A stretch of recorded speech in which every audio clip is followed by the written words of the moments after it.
We're down to the final 8 of this year's Copa America, where we have the old rivals Uruguay and Brazil meeting each other. A 50-50 game between Venezuela and Canada. And who is the rightful owner of the Darien region? Colombia or Panama? And Argentina are taking on Ecuador. Let's run the intro and talk about all the 4 matchups and give my predictions.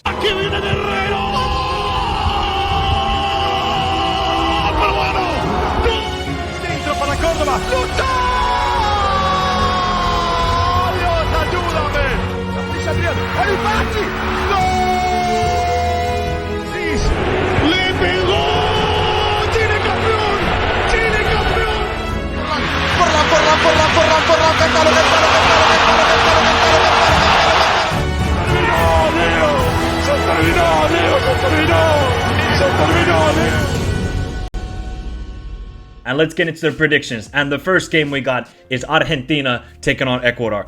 And right away, I'm just going to say this about this matchup.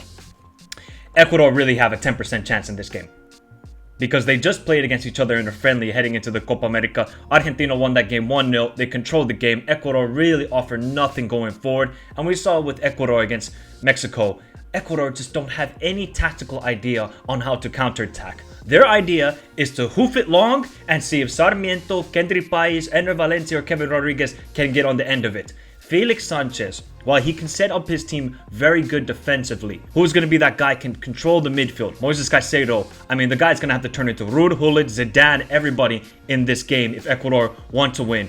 But no doubt, they got the talent. And defensively, they're solid. Bacho. This guy's a beast, man. The Great Wall of Ecuador, I'm calling him. You got Hincapié, Felix Torres, Preciado. So Ecuador are very good defensively. They're going to try and keep this low scoring. The ideal situation for Ecuador to win this game is to take a 0-0, go to penalties, and then Dominguez show his class like he did for Liga de Quito last season. However, it is Argentina we're talking about. Messi will be fit. Apparently now he's in full training, so Messi will be back in this game. And this is the craziest stat, by the way. Ecuador has never beaten Argentina in the Copa America. So this would be a crazy achievement if they were able to pull off this upset. We can all talk about Messi. We can talk about the crazy form that Lautaro is in. The midfield control in the game, from McAllister to Rodrigo de Paul to everybody. But it's the spine of this team with the 2 center backs and the goalkeeper. Then you just got Messi. Playmaking. Ecuador will try and frustrate Argentina so much in this game, but Argentina will find a way to win the matchup, and I think it's going to finish 2-0 for Argentina. They might score in the 70th minute, Lautaro or maybe Julian Alvarez, who comes off the bench. I think Lautaro will start this game. The guy's got 4 goals. He has to start, and then maybe Julian Alvarez will come off the bench if they're left frustrated, and then they'll find a second goal late on in the game. I mean, I would love to see Ecuador win. Trust me, I would love to see them win. I don't give them much of a chance. This would be, if Ecuador win this game, would be one of the greatest victories in their history. No doubt about it. No doubt. To beat Argentina in the form they're in a Copa America quarterfinal, I would apologize to Felix Sanchez. If he pulls this off, Ecuador haven't gone to this stage of the quarterfinal because of his tactics. It's because of the talent pool. So they can pull this off. The players need to be saluted a heck of a lot, and they will all turn into legends, basically, of the nation. But Argentina got this. I'm going 2-0. Next up, probably the most fascinating game, and 50-50 in my opinion, Venezuela against Canada. We saw what Venezuela did in the group stage. 9 points out of 9. The first time ever topping the group. They are on absolute smoke right now. Batista is going to get a statue in Caracas. He's going to get free arepas everywhere he walks in the streets of Venezuela, because the job he's doing with this side is simply outstanding. You got Solomon Rondon doing well. Soltendino is a baller. Even though Soltendino was quiet against Ecuador, I thought he really stepped up in the Mexico game. And then you got the midfield pairing of Martinez and Yangel Herrera. They're solid everywhere. And then the rise of Aramburu on the right side. Like this guy, Aramburu. If there was a young player of the tournament award for Copa America, he would win it. Aramburu's got the complete game. Good going forward, defensively solid. You saw how he created the penalty against Mexico. I think Aramburu has been great. And what makes Venezuela such a good team, and that's going to really frustrate Canada, they're solid everywhere. Solid off the ball, with the ball. They got a striker in form. They got players who can hurt you on the counterattack. And Romo as the goalkeeper, he's done very, very well in this tournament. So how can Canada win this game? The way Canada can win this game is their stars gotta shine. Jonathan David, Kyle Larin, Alphonso Davies, these 3 players must play perfect games. They have 1 goal so far. While I can praise them defensively, and that's a big plus for Canada considering what they were last year, their attack needs to step up. If this is a high-scoring game, Venezuela will win, which is crazy to say because you would not say that in the past, but this Venezuela team are different. So Canada got to play a perfect game. Have they been fortunate to get to this situation? Perhaps you could say that. They were against 10-man Peru, they were against 10-man Chile. Canada also defensively saw with Bombito, Cornelius, Crepo. These three guys, kind of like Argentina, have developed a very good spine of this Canadian defense. But Jonathan David, Kyle Larin must play really good games. And Alphonso Davies really has to provide width down the left side and be a little bit more of a threat. I feel like he's been hampered so far in this Copa America going forward. He's looked good defensively, but we need to see Alphonso Davies in and around the box. That's where you see the best of him. I'm really fascinated to see who will dominate the ball in this game. Is Venezuela going to take control, or are they going to be like, hey, Canada, you guys keep possession, and we'll hit you on the counterattack? I hope it's not going to be like a 0-0, just a frustrating game to watch where both teams are lacking the quality. I think both teams, they look at each other and say, we can beat you. Venezuela will feel confident. Canada will feel confident. So I'm expecting both teams to really go out there and try and win the game. This is going to be a historic game for both teams. Canada, obviously their first ever knockout stage game at the Copa America. And if Venezuela win, it'll be the second time ever they qualify to the semifinals, first time being in 2011. And for me, I think Vinotinto, they're going to continue their hot streak and win 1-0. With the way they are playing, you can just see defensively they're so solid. The only goal Venezuela have conceded was a set piece and a deflection, and then it fell into the path of Sarmiento against Ecuador. Then they keep 2 clean sheets. Canada, the attack just needs some help. And I think over time with Jesse Marsch, the attack will get better alongside how good they have been defensively. But Venezuela, they're just such a good team right now. I think that's one thing we have to praise. You can say, oh, the group was easy for Vinotinto and this and that. But their players have the quality now compared to the past. And I think they will win this game 1-0. Still a good outcome for Canada. But hey, this is going to be 50-50. If you pick Canada, I don't blame you. The stars must shine. If they get the likes of Jonathan David scoring or Alphonso Davies, then Canada will win this game. But Venezuela can nullify the star players and they will win 1-0. Now, this is a game probably neither fans would have ever dreamed of. It is a quarterfinal Copa America tie between Colombia and Panama. Who would have ever... If somebody had a coma from 1902 and they woke up and they said, yeah, Colombia and Panama, they're playing together in a quarterfinal of a Copa America, you're like, ah, cool. Who are we playing against? Oh, no. They're up against each other. So this is such a fascinating storyline. Colombia now are 26 games unbeaten. They haven't lost a game in 2 years. They don't know what an L tastes like. They know what W's taste like. And that's what Colombia have been doing at this Copa America. 2 wins and a draw against Brazil, where I thought they were the better team than Brazil. They created the chances. We'll get to Borja in a second. And then you got Panama. They surprised everybody, finishing second in the group ahead of the United States. They beat the USA. It's a fantastic achievement. What Christiansen is doing with this team is nothing short of sensational, outstanding. And their players have stepped up. Fajardo to Murillo, Carrasquilla, even though he got the red card. Even though they've had some players missing, like Andrade, not at this Copa America, Godoy, injured. The other players are stepping up. And I think that just speaks volumes more to Christiansen.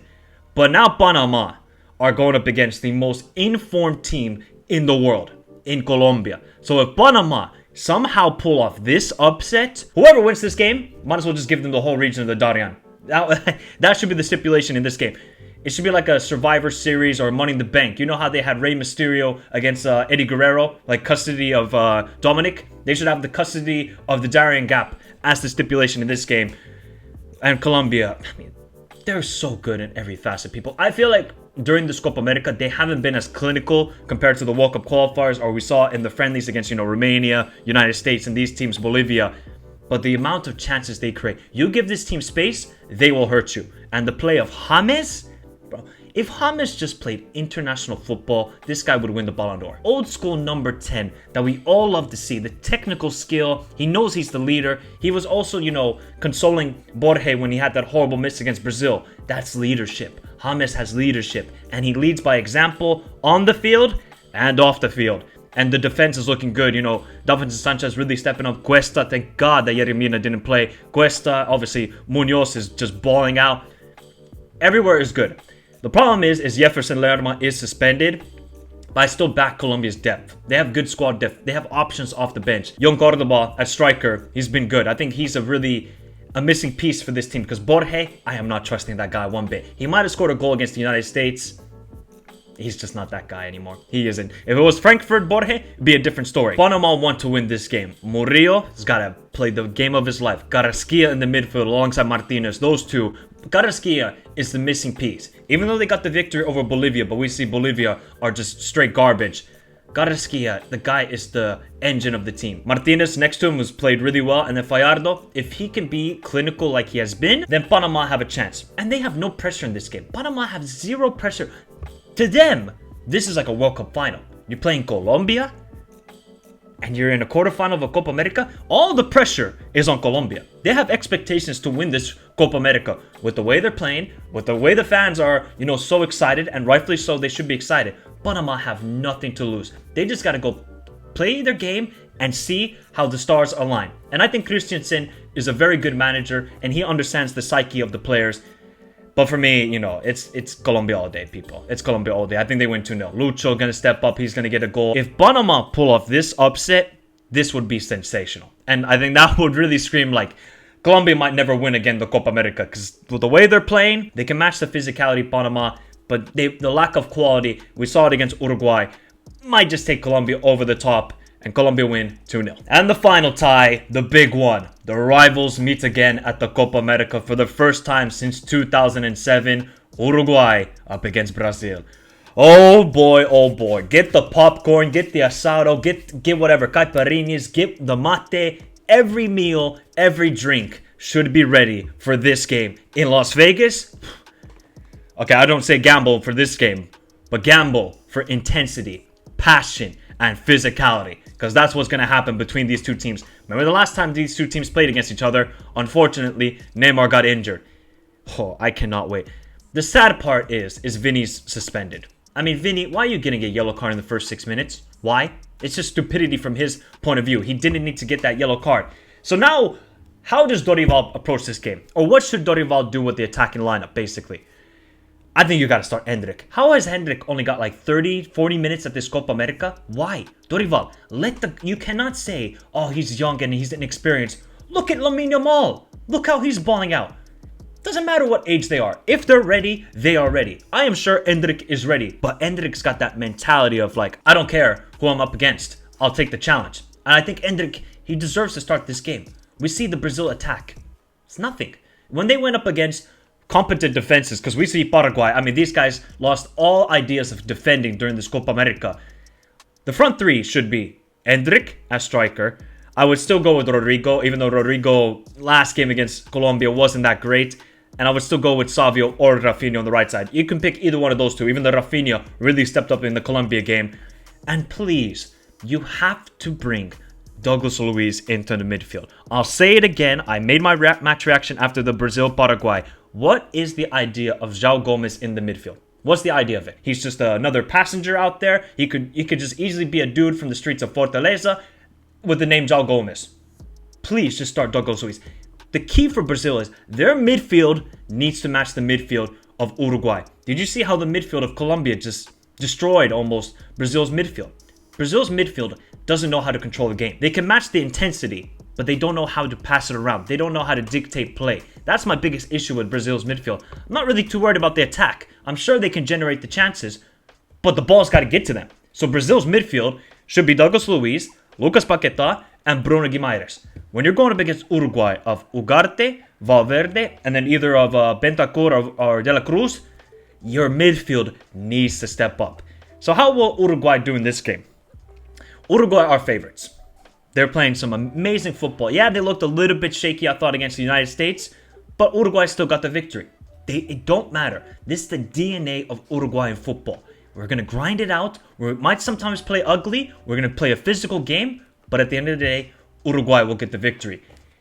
So Darwin, he's got to look at those two center backs for Brazil.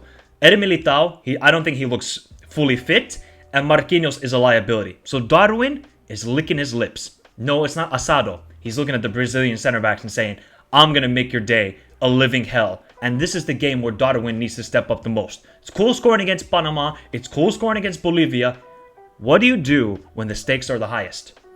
This will be the biggest game for Darwin in a Uruguayan shirt. And defensively, Uruguay are very good. I mean, if they can defend like they did against the United States, where they didn't allow the United States any sort of chances. The only goal they've conceded so far is a Murillo screamer. I hope Brazil can put up a performance, but with the way Uruguay are playing... Actually, here's a very interesting stat for you people. Bielsa advanced from the group in 3 of his international tournaments. In all of them, he was eliminated by Brazil. Copa America 1999, he advanced with Argentina, lost to Brazil in the quarterfinals. Copa America 2004 with Argentina, lost in the final to Brazil. 2010 World Cup, advanced with Chile, lost to Brazil in the round of 16. So is history going to repeat itself for Bielsa? This is also a massive moment for Bielsa. He needs to prove that he is that guy. We all love Bielsa. We all love El Loco. But I want him to do well at major tournaments and have a trophy cabinet. I know he's not really fazed about that sort of situation, but as fans and as fans of football, it would be awesome to see Bielsa win a tournament. So for me, I think Uruguay win 2-1. This game is going to be very intense, and I think people need to notify that. While Uruguay are in form and they're playing really good football, Brazil will be ready for the challenge. Brazil have to approach this game with the right intensity and start from the front foot. If you allow Uruguay all of the ball and allow them to press high, Uruguay will get an early goal in this game. Brazil have to be ready. If they're not, Uruguay could win this game easily. But for me, I think it will be very close. I think Endrick will step up. Rafinha or Savinho or Rodrigo, they're going to step up.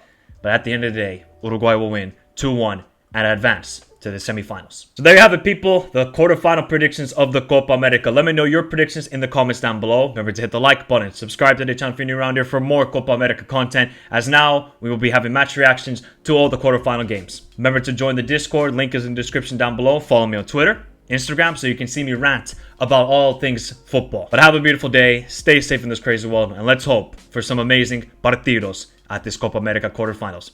Adios, everybody.